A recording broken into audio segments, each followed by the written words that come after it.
দেখুন, নারীদের নিরাপত্তার দায়িত্ব তো সমাজের।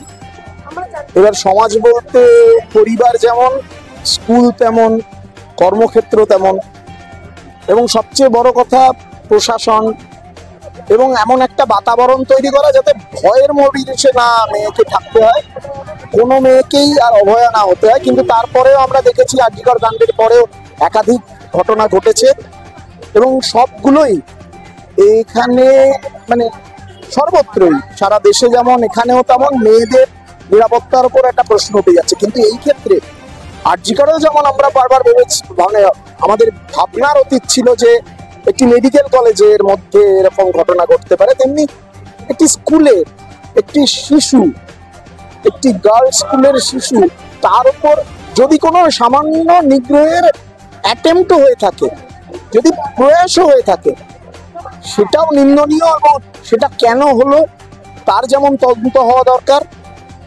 ভবিষ্যতে যাতে না হয় সেটা যেমন নিশ্চিত হওয়া দরকার, এবং যারা করার এই দুঃসাহস পেয়েছে তাদের বিরুদ্ধেও উপযুক্ত তদন্ত শাস্তি হওয়া দরকার। আমরা অভয় মঞ্চের থেকে ডেপুটেশন দিতে এসেছিলাম। আমরা বলেছি ঊর্ধ্বতন কর্তৃপক্ষের কাছে, আমরা বলেছি যে আপনারা কোনো চাপের দ্বারা, রাজনৈতিক চাপ, কোনো রকম আঞ্চলিক চাপ, এইগুলোর উপর প্রভাবিত হয়ে এটা করবেন না। আপনাদেরও ঘরে মেয়েরা রয়েছেন। আমরা তো বারবার এই স্লোগান তো আপনারা শুনেছেন যে পুলিশ তুমি চিন্তা করো, তোমার মেয়েও হচ্ছে বড়। কিন্তু আপনারা ভেবে দেখুন, এটা আপনাদের বিচার বুদ্ধি, আপনারা কতটা দুর্বলভাবে আপনাদের এফআইআর লিখবেন, কতটা সক্রিয় হবেন, এই ঘটনার পুনরাবৃত্তি আটকাতে সক্রিয় হবেন, সেটা আপনাদের বিচার বুদ্ধি এবং সুবুদ্ধির উপর নির্ভর করছে। আমরা আমাদের অভয় মঞ্চের থেকে আন্দোলন চালিয়ে যাব।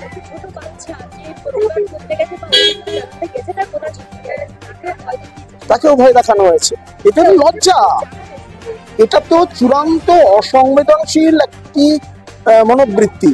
কোনো শিক্ষক, মহিলা পুরুষ বাদই দিলাম, কোনো শিক্ষক যিনি অভিভাবক, যিনি তার মায়ের সমতুল, বাবার সমতুল, তিনি বলতে পারেন যে কথা কাউকে বলবি না, বললে তোকে পিছিয়ে দিয়ে দেবো। যদি একটি শিশু মনে, এই বয়সে একটি শিশু মনে এই ভয়ের প্রভাব কি পড়তে পারে, কতটা সুদূর প্রসারী হতে পারে, সেই সম্পর্কে ওর বোধহয় কোনো ধারণা নেই। এই প্রধান শিক্ষিকার বলতে আমাদের লজ্জা লাগছে।